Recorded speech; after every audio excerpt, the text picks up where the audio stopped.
तो इस तरीके से हम इसको फॉरवर्ड बायस कर सकते हैं। ठीक है, इस तरह से ये वोल्टेज अप्लाई करके जैसे जैसे हम ये वोल्टेज इंक्रीज करेंगे, यहाँ पे ऐसे करंट इंक्रीज होती जाएगी।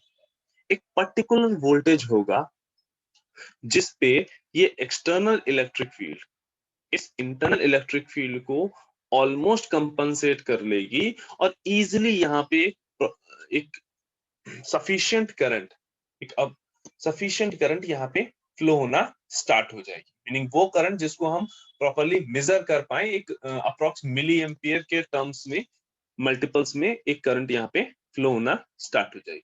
इनिशियली जब हम वोल्टेज इंक्रीज कर रहे होंगे कुछ माइक्रो एम्पियर की या कुछ नैनो एम्पियर की काफी कम करंट फ्लो हो रही होगी, बट जैसे जैसे हम ये वोल्टेज इंक्रीज करते जाएंगे एक पर्टिकुलर वोल्टेज आएगा जिस पे ये एक्सटर्नल इलेक्ट्रिक फील्ड इस इंटरनल इलेक्ट्रिक फील्ड को ऑलमोस्ट कंपनसेट कर देगी। उस टाइम पे ये डिप्लीशन विड्थ भी काफी नेग्लिजिबल होगी एंड तुम्हारे होल्स इजिली यानी जो तुम्हारे मेजॉरिटी कैरियर हैं वो इजिली पी से एन साइड में और जो इलेक्ट्रॉन है वो एन से पी साइड में मूव कर पाएंगे और हमें एक एप्रोप्रिएट सफिशिएंट करंट यहाँ पे ऐसे फ्लो होती हुई दिखाई देगी। सिमिलरली लेट्स से मेरे पास अगेन वही सेमीकंडक्टर था,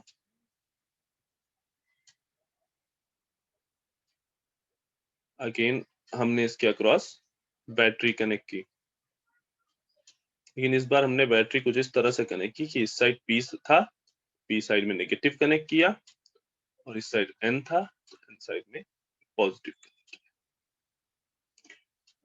ये नेगेटिव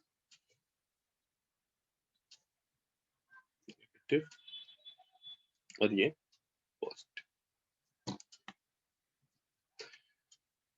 ठीक, अब इधर ये प्लस है इधर ये माइनस है। अब एक्सटर्नल इलेक्ट्रिक फील्ड की डायरेक्शन क्या होगी ये, और इंटरनल की भी डायरेक्शन यही है। अब ये इलेक्ट्रिक फील्ड दोनों आपस में मिलके क्या करेंगी, यहाँ पे जो इफेक्ट था ब्लॉकिंग वाला, जो डिप्लीशन रीजन होल्स और इलेक्ट्रॉन मेजॉरिटी कैरियर को जो ब्लॉक कर रही थी उस इफेक्ट को और ज्यादा इंक्रीज करेंगे। दैट मींस यहाँ पे जो डिप्लीशन रीजन है वो और वाइडर होता जाएगा, डिप्लीशन विड्थ बढ़ती जाएगी। अब क्या होगा, जो यहाँ पे मेजॉरिटी कैरियर होल्स हैं बेचारे पहले भी नहीं मूव कर पा रहे थे, अब तो और नहीं मूव कर पाएंगे। हाँ, लेकिन यहाँ की जो माइनॉरिटी कैरियर इलेक्ट्रॉन्स है पी साइड के वो इधर मूव कर जाएंगे, क्योंकि भाई ये जो इलेक्ट्रिक फील्ड है ये हेल्पफुल है इस इलेक्ट्रॉन को इधर मूव कराने के लिए। एट द सेम टाइम यहाँ के जो इलेक्ट्रॉन होंगे वो मूव नहीं कर पाएंगे। हाँ, इधर के जो होल्स हैं वो इजिली इधर मूव कर पाएंगे, इलेक्ट्रॉन आराम से इधर मूव कर पाएंगे, होल्स इधर मूव कर पाएंगे। अब इस मूवमेंट की वजह से एक बहुत ही माइन्यूट करंट तुम्हें एन से पी की ओर जाती हुई दिखाई देगी, जिसको हम आई नॉट शो करते हैं और बोलते हैं रिवर्स सैचुरेशन करंट।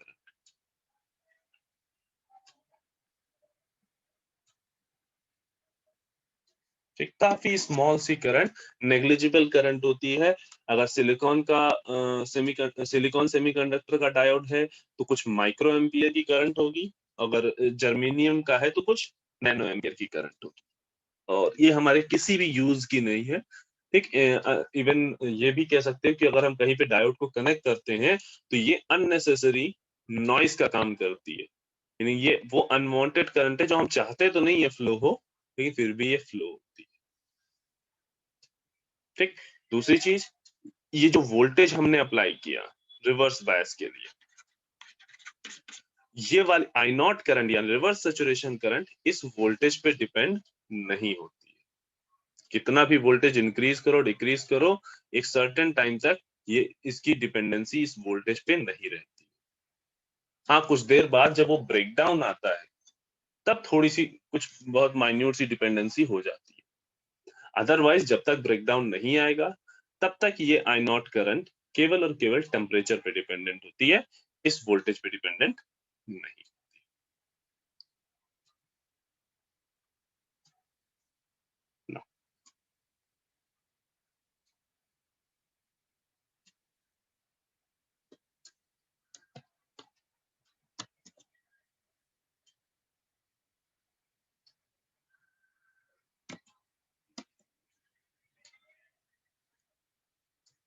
सर अब आते लास्ट हैं, वाली लाइन एक बार और सर बता दीजिए बस, कि टेम्परेचर पे होती है और वोल्टेज पे नहीं डिपेंड होती है।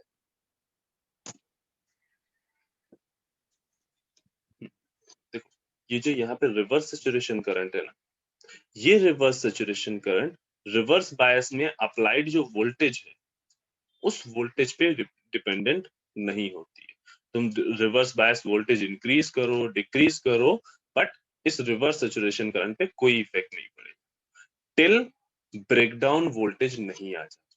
जब तक ब्रेकडाउन वोल्टेज नहीं आ जाता है, ब्रेकडाउन की कंडीशन अकर नहीं करती है, तब तक इस करंट पे इस वोल्टेज का कोई इफेक्ट नहीं पड़ेगा। तब तक केवल और केवल ये आई नॉट डिपेंड करेगी टेम्परेचर के ऊपर। जैसे जैसे टेम्परेचर बढ़ाओगे तुम्हारी ये करंट इंक्रीज करेगी।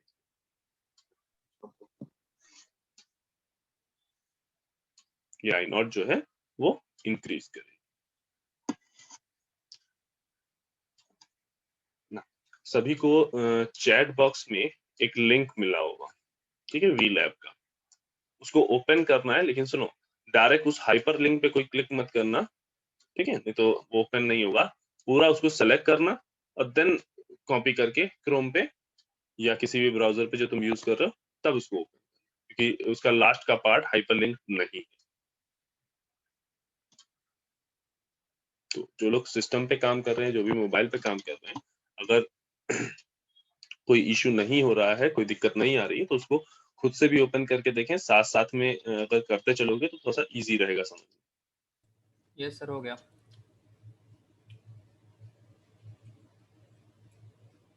Theory observation structure.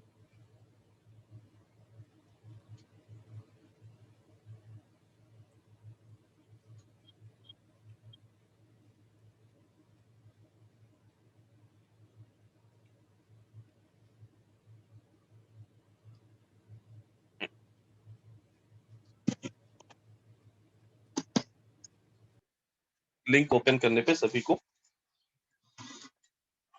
ये पार्ट कुछ इस तरह का दिखाई दिया होगा। मिल गया सर। यहाँ पे फर्स्ट पॉइंट थ्योरी का दिया हुआ है, तो थ्योरी हम लोगों ने ऑलमोस्ट सारी डिस्कस कर ली है। हाँ, ये एक पॉइंट रह गया है। देखो डायोड का सिंबल हमारा इस तरह का होता है, इस साइड पे P और जिस साइड पे ये लाइन बनी है उस साइड को N बोलते हैं, N या कैथोड, और इस साइड को P। ये जब भी हमें अगर इसको हमें फॉरवर्ड बायस में करना होगा तो ये वाला साइड हम पॉजिटिव से कनेक्ट करेंगे और ये जो लाइन वाला साइड है इसको हम नेगेटिव से कनेक्ट करेंगे, और रिवर्स में इसका जस्ट अपोजिट ना। अब हम लोग आते हैं सिमुलेशन।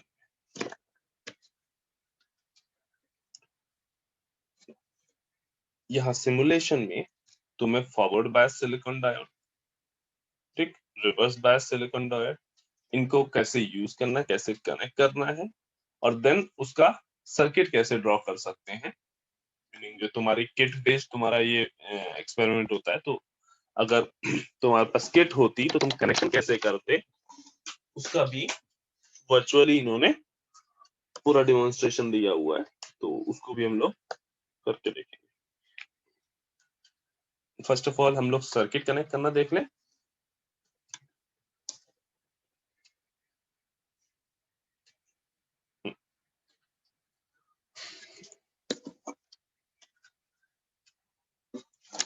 कुछ इस तरह की विंडो आपको दिखाई देगी, ठीक। सबसे पहला काम है यहाँ पे कि तुम एक डायोड सेलेक्ट कर, ठीक? कोई भी डायोड इस लिस्ट में से कोई भी एक डायोड तुम यहाँ पे सेलेक्ट कर सकते हो। हमने 4007 लिया क्योंकि इन जनरल लैब में हमारी 4007 ही अवेलेबल होता है, इस वजह से हमने 4007। ठीक ना। अब एक चीज यहाँ पे और देख लो,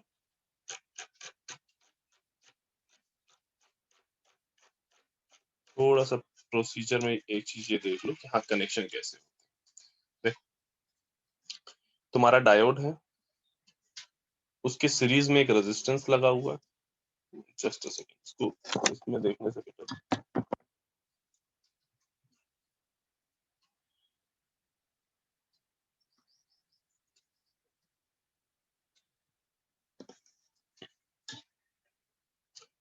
जब हमें डायोड को फॉरवर्ड बायस करना हो, हमने एक ये डायोड ले लिया, ठीक, ये डायोड का पी साइड है, ये डायोड का एन साइड। हमें क्या करना है, एन साइड को नेगेटिव से कनेक्ट करना है बैटरी में और पी साइड को पॉजिटिव से कनेक्ट करना है। ठीक, तो जैसे ये मेरे पास बैटरी है,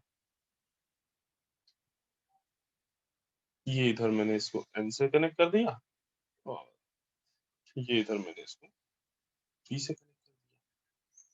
ठीक, लेकिन जब हम इस डायोड को कनेक्ट कर रहे थे तो एक चीज हमें और समझ में आई कि भाई इस डायोड की भी अपनी एक लिमिटेशन, कि कुछ पर्टिकुलर वोल्टेज के बाद अगर बहुत ज्यादा हाई वोल्टेज दे दोगे तो डायोड चल बसेगा, किसी काम का नहीं रहेगा।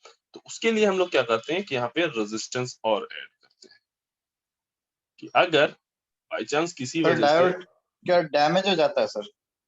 हाँ बेटा, अगर एक लिमिट से ज्यादा अगर आप वोल्टेज दोगे तो वो डैमेज हो जाएगा। तो सर रिवर्स बायस में अगर सर हाँ कनेक्ट करते हैं तब तब सर देखो बेटा, रिवर्स बायस में जब तुम कनेक्ट करते हो तो वहां पे भी एक लिमिटेशन होती है। ठीक, जब हम उसका मैन्युफैक्चरिंग कर रहे होते हैं तभी भी कोई भी जब डायोड देखोगे, डायोड की डेटा शीट जब उठाओगे तो उसमें बकायदा मेंशन होता है कि रिवर्स बायस में ये इतने वोल्टेज तक ठीक रहेगा, इससे ज्यादा वोल्टेज दिया तो बेकार। ठीक, एक बार ब्रेकडाउन आएगा और ब्रेकडाउन के बाद भी और वोल्टेज तुम रिवर्स बायस में बढ़ाते जाओगे तो एक सर्टेन वोल्टेज के बाद वो खराब हो जाएगा। इसी तरह से फॉरवर्ड बायस में भी सर होता है।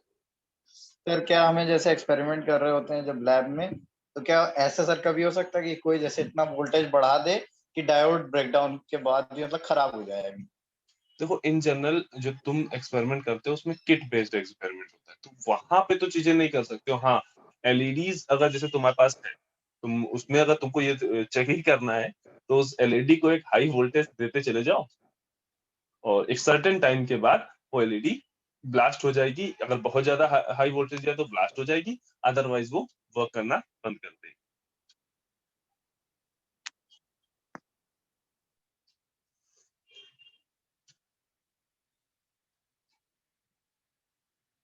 ठीक है, तो ये लिमिटिंग रेजिस्टेंस हम इसीलिए लगाते हैं कि हाँ, अच्छा किसी फ्लक्चुएशन या किसी वजह से अगर अचानक से कोई थोड़ा बहुत भी फ्लक्चुएशन आए तो आरएस उस ये रेजिस्टेंस ज्यादा करंट या ज्यादा वोल्टेज जाने से यहाँ पे लिमिट कर सकते हैं। दैट इज वाई इसको हम क्या बोलते हैं, लिमिटिंग रेजिस्टेंस।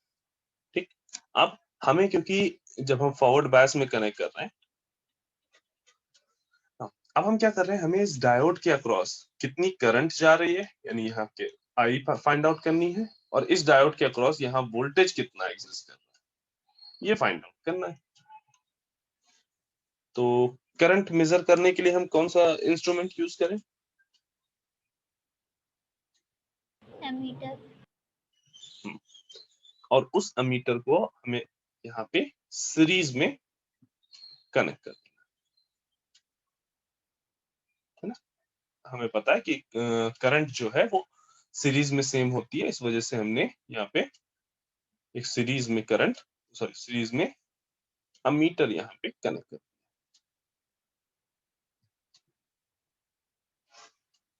तो जो करंट यहाँ पे फ्लो हो रही होगी वो करंट ये एमीटर मेजर करेगा। एट द सेम टाइम इस वोल्टेज को मेजर करने के लिए हम यहाँ पे एक पैरेलल में वोल्ट मीटर लगाएंगे।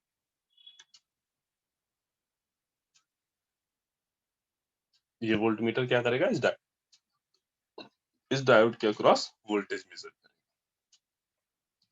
ठीक, चलिए अब हम वापस अपने एक्सपेरिमेंट पे आते हैं।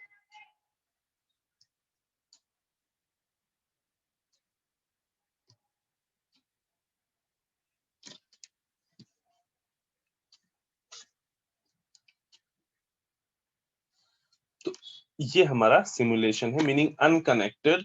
जब तुम्हें किट मिलती है तब भी कुछ इसी तरह से होता है, इंटरनली ये सब चीजें अंदर लगी रहती हैं।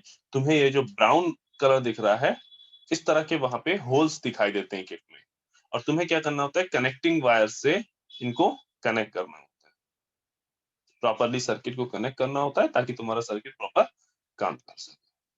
तो वो कनेक्शन कैसे होंगे,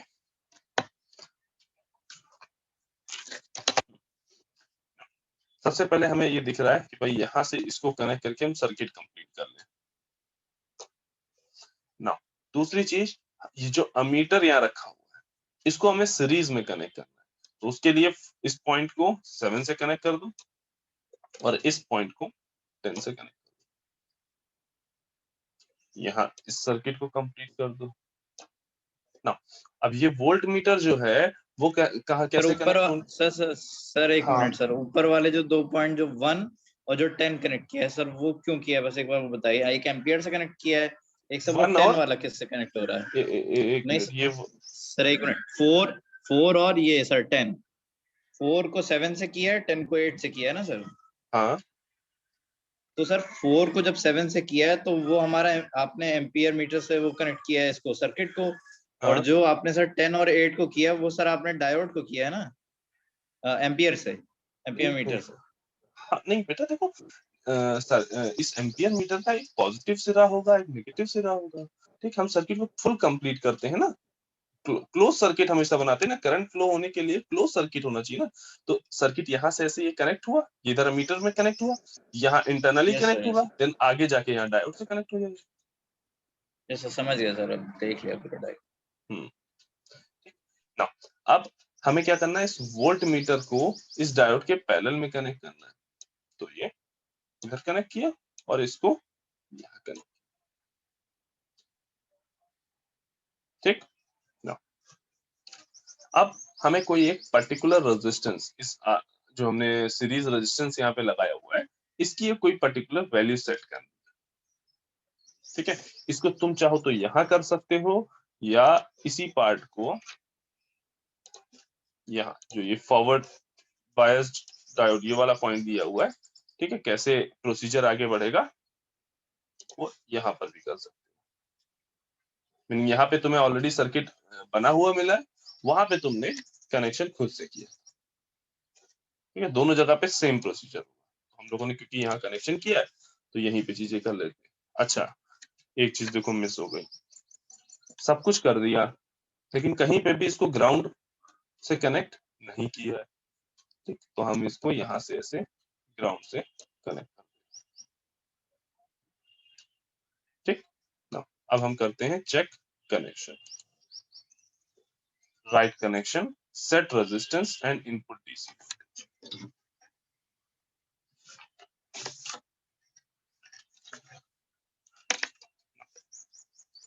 अब फर्दर हम क्या करेंगे, हमने क्या कहा, रेजिस्टेंस को सेट कर लेंगे। हम सोच रहे हैं कि भाई 1000 ओम, दैट इज 1 किलो ओम पे इसको हम सेट कर,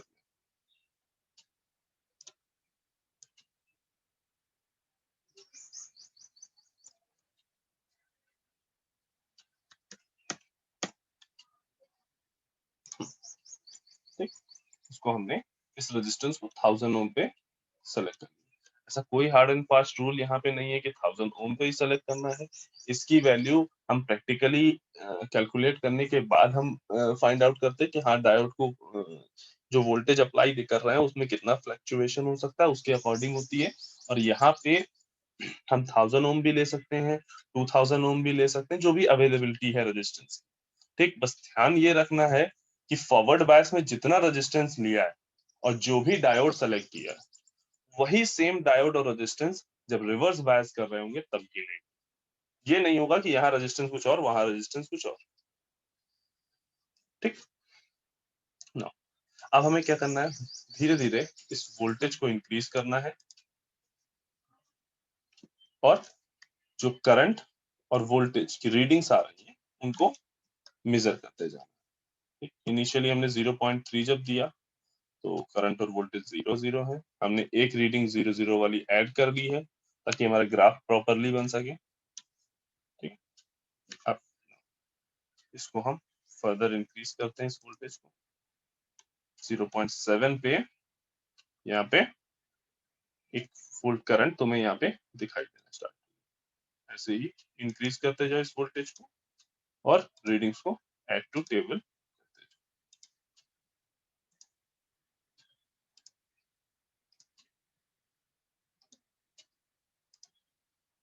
ठीक है, मिनिमम 10 रीडिंग ले लेना, उससे ज्यादा भी कोई लेना चाहता तो ले ले।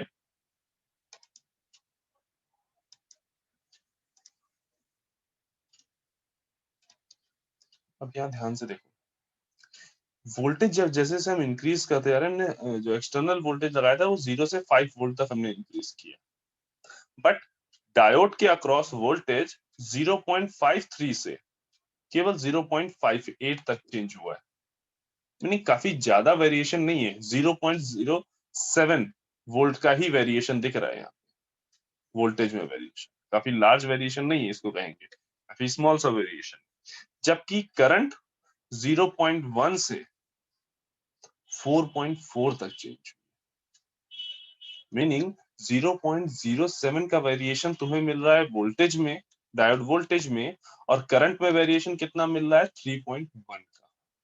ठीक, ये क्यों ऐसा हो रहा है? क्योंकि करंट और वोल्टेज के बीच में जो रिलेशन होता है वो एक्सपोनेंशियल होता है। वोल्टेज के साथ में करंट एक्सपोनेंशियली इंक्रीज होती है ना।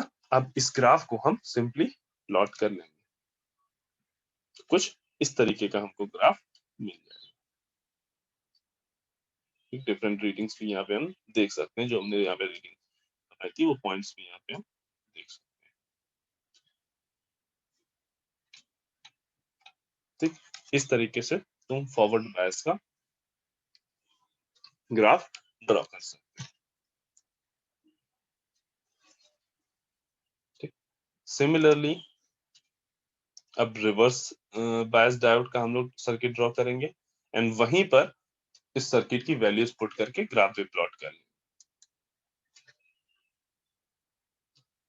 अगेन देखने में जैसा पहले था वैसे ही, लेकिन चेंजेस क्या होंगे? डायोड की डायरेक्शन, फॉरवर्ड बायस हम खोल रहे हैं, फॉरवर्ड बायस में डायोड कैसा था, इसका जो एन साइड था वो ऐसे डाउनवर्ड था और यहाँ पे एन साइड ऐसे अपवर्ड, तो इन्होंने खुद सर्किट में ही डायोड को ही चेंज कर दिया। अब हमें क्या करना है, डायोड का जो पी साइड है यानी ये वाला साइड जिधर 11 नंबर लिखा है, इसको हमें नेगेटिव से कनेक्ट करना है ना, ताकि ये रिवर्स बायस हो सके। और ये 10 वाला जो है वो इनडायरेक्ट वे में सही लेकिन 1 से कनेक्ट होगा। ठीक, बीच में एक रेजिस्टेंस, एक अमीटर भी लगा रहे। अब इसको 1 को 3 से कनेक्ट कर दिया, इस अमीटर को यहाँ सीरीज में कनेक्ट कर दिया, ये वोल्ट मीटर अगेन हम पैरेलल में कनेक्ट कर,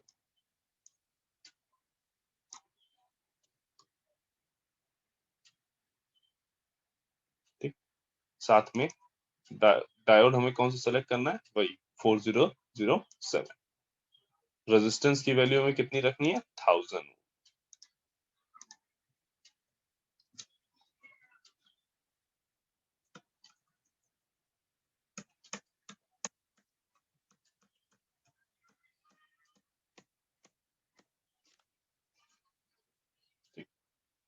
अब हम चेक कनेक्शन करते हैं, तो रॉन्ग कनेक्शन।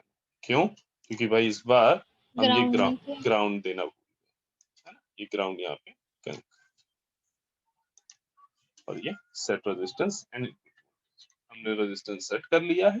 अब हम डीसी वोल्टेज को चेंज कर करके रीडिंग्स लेते जाएंगे। अच्छा, यहाँ पे देखो इन्होंने ऑलरेडी यहाँ पे 0.1, जब हमने डीसी वोल्टेज हमारा कुछ भी अप्लाई नहीं किया फिर भी यहाँ पे 0.1 एक करंट फ्लो हो रही है।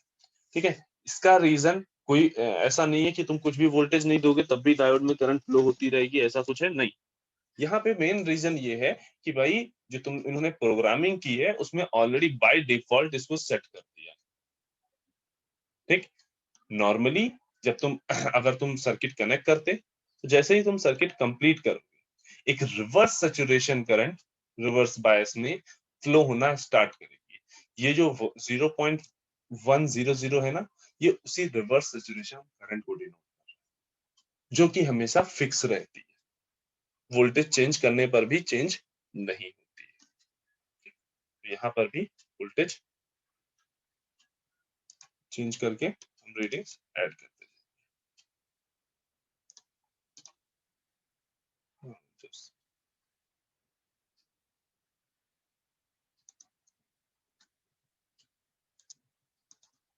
तो हमने एक गलती कर दी है, वोल्टेजेस थोड़ा सा वेरी कर गए हैं, ऊपर वाला पहले हो गया, नीचे वाला बाद में। कनेक्शन फिर से कर लेते हैं।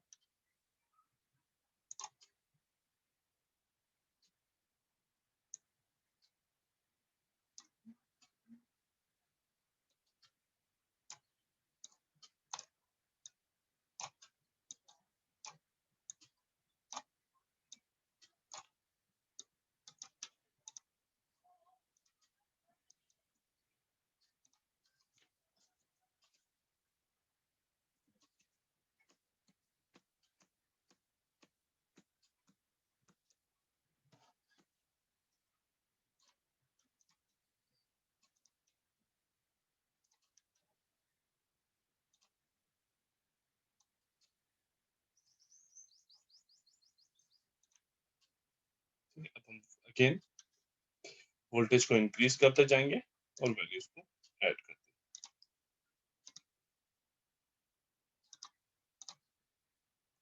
पिछली बार वो इंक्रीजिंग ऑर्डर मेरा ठीक नहीं था, दैट इज व्हाई हमने तो दोबारा से किया।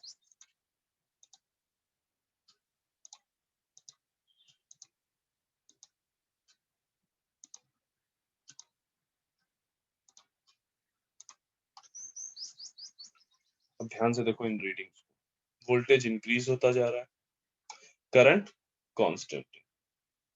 कब तक कांस्टेंट रही? जब तक ये इधर एक काफी हाई 29 वोल्ट का वोल्टेज नहीं दे दिया। जब ये 29 वोल्ट दिया तो अचानक से करंट इंक्रीज होके 0.1 से सीधा 23 माइक्रो एम्पियर हो गई। मतलब क्या है कि भाई इस वोल्टेज पे जो 29 वोल्ट है, इसके आसपास कहीं पे ब्रेकडाउन अकर किया, ठीक, और जैसे ही ब्रेकडाउन हुआ तुम्हें एक लार्ज करंट मिली। इस ब्रेकडाउन का बिल्कुल ये मतलब नहीं है कि तुम्हारा डायोड खराब हो गया, डायोड डैमेज हो गया, नहीं।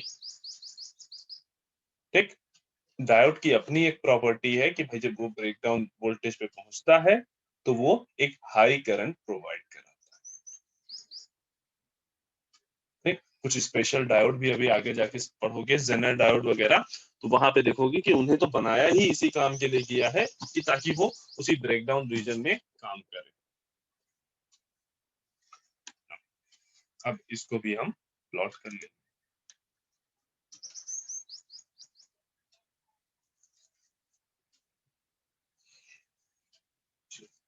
अब यहां से हमारा काम खत्म होता है और तुम्हारे लिए काम शुरू होता है।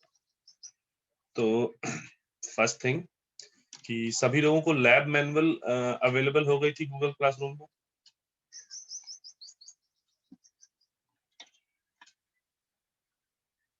या कभी ओपन करके ही नहीं देखा?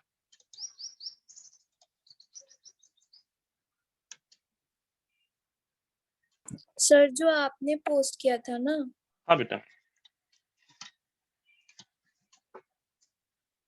तो उस लैब मैनुअल को ओपन करना। ठीक, लैब मैनुअल में तुम्हें एक्सपेरिमेंट नंबर 4 की जैसे यहाँ पे एक्सपेरिमेंट नंबर 4 मिलेगा। ऑब्जेक्ट, ऑपरेटर्स, थ्योरी, ठीक, ये सारी चीजें लिखनी है तुम्हें। ठीक है, सारा चीजें कंप्लीट करना है, प्रोसीजर को छोड़ देना है। देन ऑब्जर्वेशन टेबल या तो यहां से देख के, जस्ट अ सेकंड,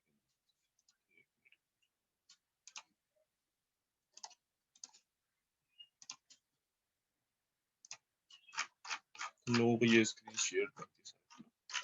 हाँ, तो सर एक बार फिर से बता दीजिए प्रोसीजर कैसे हाँ छोड़ हाँ देना हाँ है। हाँ हाँ बेटा रुक जाइए, बताते हैं। एक्सपेरिमेंट नंबर 4 खोलोगे उस मैनुअल में, ऑब्जेक्ट, ऑपरेटर्स, थ्योरी, सारी चीजें लिखोगे। ठीक है, यहाँ पे इस प्रोसीजर को छोड़ दोगे, देन ये जो ऑब्जर्वेशन टेबल बनी है, इस टेबल की बजाय जो यहाँ तुमने टेबल बनाई है एक्सपेरिमेंटल टेबल, ठीक है, ऑब्जर्वेशन हेडिंग ऑब्जर्वेशन टेबल ही बनेगी, और इस टेबल को यहाँ पे ये वाली टेबल और जो तुमने फॉरवर्ड बायस में, हाँ फॉरवर्ड बायस में ये जो टेबल बनी, तो इन दोनों टेबल्स को यहाँ पे बना ऑब्जर्वेशन टेबल की जगह, ठीक। उसके बाद रिजल्ट जहां पे लिखना है वहां पे ये जो ग्राफ बन के आए हैं दो, एक ये और दूसरा ये वाला, ठीक। जिन लोगों के पास अगर ग्राफ पेपर की अवेलेबिलिटी है वो इन रीडिंग्स को यूज करके ग्राफ पेपर पे बना सकते हैं ग्राफ। अगर अवेलेबिलिटी नहीं है ग्राफ पेपर की तो इसका स्क्रीनशॉट ले लेना, ठीक। पूरा सब कुछ लिखने के बाद इस स्क्रीनशॉट को पीडीएफ में ऐड, ठीक। ऐसा मत करना कि सामने देख के ड्राइंग की तरह इस ग्राफ को ड्रॉ कर रहे हैं, ठीक है। या तो इसको ग्राफ पेपर पे बनाना, अदरवाइज इसका स्क्रीनशॉट अपनी पीडीएफ में ऐड कर, और ये सब कुछ ऐड होने के बाद जब कंप्लीट हो जाए तो उसको गूगल क्लासरूम में अपलोड कर दो, ठीक। ये काम तुम्हें नेक्स्ट एक्सपेरिमेंट से पहले तक कंप्लीट कर देना,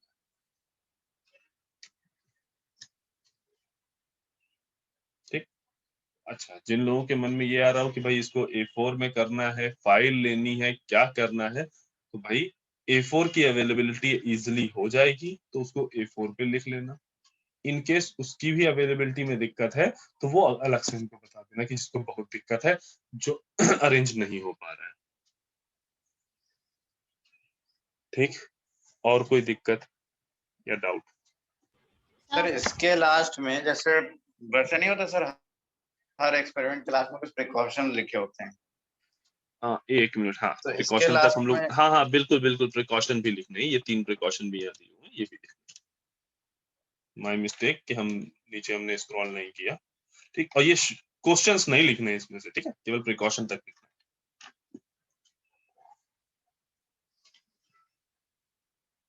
सर है। हाँ बेटा, सर हम अपनी रीडिंग्स ले सकते हैं ना? हाँ, अपनी रीडिंग बिल्कुल ले सकते हो, ये तो सभी के लिए है कि सब लोग खुद से ही अपनी रीडिंग लें। इसमें बिल्कुल ये नहीं है कि जो हमने रीडिंग करा दी उसी का स्क्रीनशॉट लेके उसी को लगा दो, खुद से रीडिंग लो, खुद ओके से सर। इसको, हाँ, फाइंड आउट करो, खुद उसको करो। सर आप वाइवा किस तरीके से लेंगे? जैसे पिछले सेमेस्टर में हमारी 3 एक्सपेरिमेंट के बाद होता था, तो इस बार भी वैसे ही होगा? नहीं नहीं बेटा, इस बार वैसे नहीं होगा। इस बार तुम्हारा इस तरह से चलेगा जैसे आज पहला एक्सपेरिमेंट था, तो अब पहला एक्सपेरिमेंट था इसलिए कोई वाइवा आज नहीं हुआ। नेक्स्ट क्लास से तुम्हारा एक एक्सपेरिमेंट होगा फर्स्ट हाफ में, सेकेंड हाफ में आपने जो लास्ट में एक्सपेरिमेंट हो चुका है उसका पीडीएफ दिखाना है एंड वाइवा देना है। तो डेली मतलब ओके हाँ, डेली तुम्हारा एक वाइवा होगा हर क्लास में। Okay sir.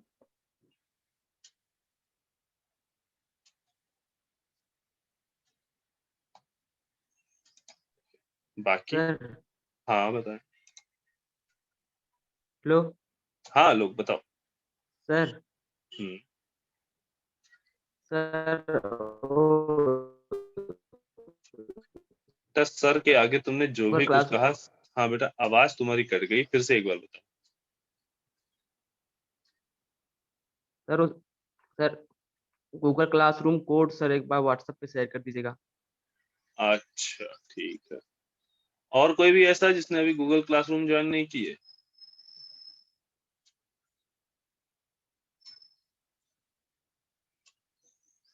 चलो ठीक है, आज शेयर हो जाएगा। सर एक क्वेश्चन और था सर। हाँ बताएं। सर अटेंडेंस कैसे होगी? अटेंडेंस अभी होगी, रोल कॉल किया जाएगा और तुम अपना yes sir, no sir, present sir बोलोगे और हम अटेंडेंस लगाएंगे तुम्हारी, जो सर नॉर्मली होता है, ओके सर। ठीक है।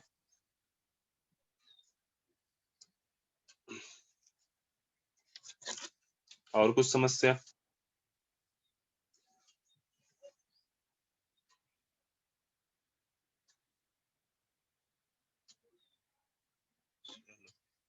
सर दूसरा एक क्वेश्चन था सर, जो आपने एक्सपेरिमेंट हमें अभी करके दिखाया ना सर ऑनलाइन, वो उसी वेबसाइट पे है ना जिस पे आपने सर लिंक अभी अपलोड हमें दिया है?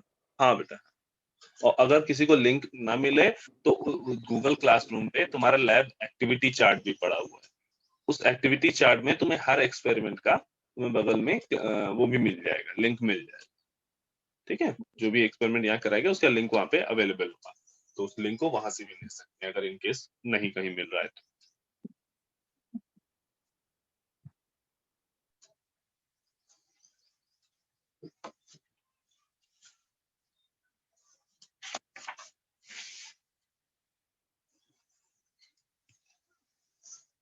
सर ये एक्सपेरिमेंट सबमिट करने की डेडलाइन 1 वीक की है ना? हाँ बेटा, लास्ट एक्सपेरिमेंट से पहले, मतलब जो नेक्स्ट वेंसडे होगा उससे पहले तुम्हें इसको कंप्लीट कर लेना। Okay sir.